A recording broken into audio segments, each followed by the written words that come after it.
दोस्तों, संजय निषाद उत्तर प्रदेश में यूपी यात्रा निकाल रहे हैं और इस बीच उनका एक ऐसा बयान सामने आया है जिससे माना जा रहा है कि वो भाजपा से दूरी बना सकते हैं। उनके बयान के क्या कुछ मायने हैं, क्यों संजय निषाद का मन डोलने लगा है, इस पर हम बात करेंगे। हमारे साथ चंद्रकांत जी मौजूद हैं। चंद्रकांत जी, क्या संजय निषाद का मन अब भाजपा से डोलने लगा है?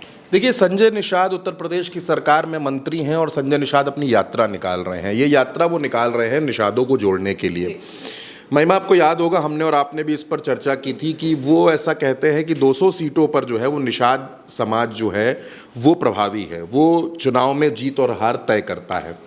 बात दरअसल ये है कि उत्तर प्रदेश में आ रहे हैं पंचायत चुनाव और आपने देखा कि संजय निषाद की पार्टी ने पंचायत चुनाव में अकेले उतरने का भी मन बना लिया है। दूसरी तरफ उनको ऐसा लगता है कि हम दबाव बनाएंगे। दबाव बनाने से क्या होगा कि हमको भारतीय जनता पार्टी ज़्यादा सीटें दे देगी चुनाव लड़ने के लिए। संजय निषाद के जिस बयान का आप जिक्र कर रही हैं, उन्होंने जो बयान दिया, उनका ये कहना है कि देखिए, हम समाजवादी पार्टी के साथ हुआ करते थे, उनके संपर्क में हुआ करते थे, उन्होंने दरवाज़ा बंद किया, भाजपा ने दरवाज़ा खोल दिया तो हम भाजपा के साथ आ गए। अब अगर भाजपा दरवाज़ा बंद कर देगी कभी तो हम कहीं और चले जाएंगे। संजय निषाद का ये बयान ऐसा तो नहीं है कि उन्होंने बिना सोचे समझे दिया है, सोच समझ कर दिया है, लेकिन टाइमिंग जो है बयान की उस पर बातचीत हो रही है, क्योंकि उत्तर प्रदेश पंचायत चुनाव के मुहाने पर खड़ा है। उत्तर प्रदेश में पंचायत चुनाव के लिए जो आरक्षण है उसकी तैयारी की जा रही है, आपत्तियां मंगाई जा रही हैं 4 जुलाई से। तो इसका मतलब है कि उत्तर प्रदेश पूरी तरीके से इलेक्शन मोड में है और ऐसे में संजय निषाद जब ऐसा बयान देते हैं, क्योंकि आपको समझना पड़ेगा, संजय निषाद, अनुप्रिया पटेल और ओम प्रकाश राजभर भारतीय जनता पार्टी के लिए ग्रामीण राजनीति में और ख़ासतौर पर पूर्वांचल की राजनीति में ये तीनों नाम बेहद अहम हो जाते हैं। और अगर इन तीनों नामों की मैं आपसे बात करूं तो ये तीनों लोग पंचायत चुनाव अकेले लड़ने की तैयारी कर रहे हैं। संजय निषाद दरअसल ये संकेत दे रहे हैं कि अगर आप हमारी बातों को नहीं मानते हैं, अगर हमारी बात को आप नहीं समझते हैं, तो आने वाले वक्त में हमारे पास ऑप्शंस की कमी नहीं है। आप सामने वाले को ये कब दिखाते हैं कि आपके पास ऑप्शंस की कमी नहीं है? जब आपके हाथ में कुछ ना कुछ होता है। अच्छा, यहाँ पर एक और बात का मैं जिक्र करना चाहूँगा, जो घटना आज उत्तर प्रदेश की राजनीति में घटी है, क्योंकि भारत एक सोच उत्तर प्रदेश की राजनीति पर पूरी नज़र रखता है। ओम प्रकाश राजभर को लेकर अखिलेश यादव ने एक बयान दिया। अखिलेश यादव ने यह कहा कि उनका नाम ओपी राजभर नहीं है, उनका नाम ओपी रात भर है। वो रात भर में ही तय कर लेते हैं कि उनको गठबंधन कहाँ करना है, वो रात भर में ये सब तय किया करते हैं। तो एक तो ये टिप्पणी अखिलेश यादव की तरफ से आई। दूसरा, क्योंकि वो ये देख रहे हैं कि अखिलेश यादव लगातार निषाद समाज के नेताओं के संपर्क में हैं, उनको जोड़ने की कोशिश कर रहे हैं, तो ये नुकसान किसका करेगा? ये नुकसान करेगा संजय निषाद का। संजय निषाद जो है वो बिंद, मल्लाह, निषाद इस समाज की राजनीति करते हैं, उन्हीं के दम पर वो उत्तर प्रदेश की सरकार में मंत्री हैं। तो अब संजय निषाद को शायद ऐसा लगने लगा है कि भारतीय जनता पार्टी के खिलाफ एक गुस्सा, एक नाराज़गी है, क्योंकि एक लंबा वक्त हो गया उत्तर प्रदेश में भारतीय जनता पार्टी की सरकार को। जब चुनाव होगा तो ये 10 साल का एक समय हो जाएगा और 10 साल का समय किसी भी सरकार के लिए एक बड़ी अवधि होती है काम करने के लिए। तो क्या वो नाराजगी को यूपी यात्रा के दरमियान संजय निषाद महसूस कर रहे हैं? जाहिर सी बात है, वो लोगों के बीच में जा रहे होंगे तो लोग उनसे बात कर रहे होंगे, किसान उनसे बात कर रहे होंगे, खाद की समस्या पर बात हो रही होगी, बीज की समस्या पर बात हो रही होगी, महंगाई है, और इसके अलावा उत्तर प्रदेश में सबसे बड़ा मुद्दा ये है रोजगार का, यानी बहुत से मुद्दों पर बातचीत हो रही होगी। तो इसका मतलब है कि संजय निषाद को कहीं ना कहीं से ये इंडिकेशन मिलने लगे हैं कि उत्तर प्रदेश में सब कुछ ठीक नहीं है भैया, और इसी वजह से वो ये बयान दे रहे हैं।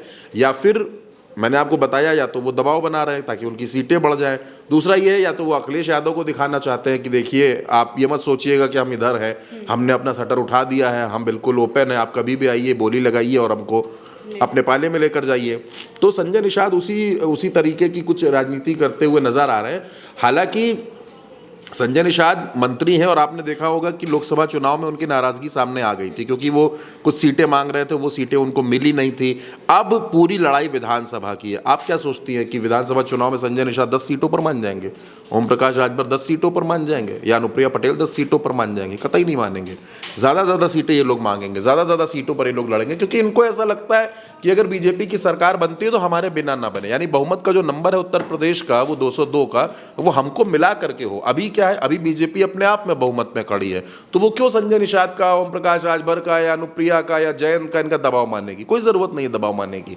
हाँ, ये है कि अनुप्रिया पटेल और जयंत चौधरी, इन दो नेताओं का सहयोग तो केंद्र में भी है, राजभर और संजय निषाद तो वहाँ भी नहीं है। लेकिन क्या है कि भारतीय जनता पार्टी की इस वक्त जो राजनीति है वो जातियों की राजनीति है कि कैसे, क्योंकि लोकसभा चुनाव में आपने देखा कि किस तरीके से संविधान और आरक्षण के मुद्दे ने भारतीय जनता पार्टी का डब्बा गोल कर दिया उत्तर प्रदेश में। अगर उत्तर प्रदेश में बेहतर प्रदर्शन हो जाता है तो नरेंद्र मोदी बहुमत के आंकड़े को छू लेते, लेकिन वो नहीं हो पाया। सबसे बड़ा नुकसान तो यहीं पे हुआ, सबसे बड़ा डेंट तो यहीं पे लगा। तो अब बीजेपी को ऐसा लगता है कि उत्तर प्रदेश में जो अगला चुनाव है, ये जो माहौल आज की तारीख में उत्तर प्रदेश का चल रहा है, मैं अगले 6 महीने की बात नहीं कर रहा हूँ, आज अगला बनाम पिछड़ा की लड़ाई शुरू हो गई। और इसको हवा कौन दे रहा है? हवा तो बीजेपी की तरफ से दी जा रही है। ऐसे ऐसे बयान सामने आ जाते हैं बार बार, चाहे आपने इटावा का कांड अभी हाल ही में देखा।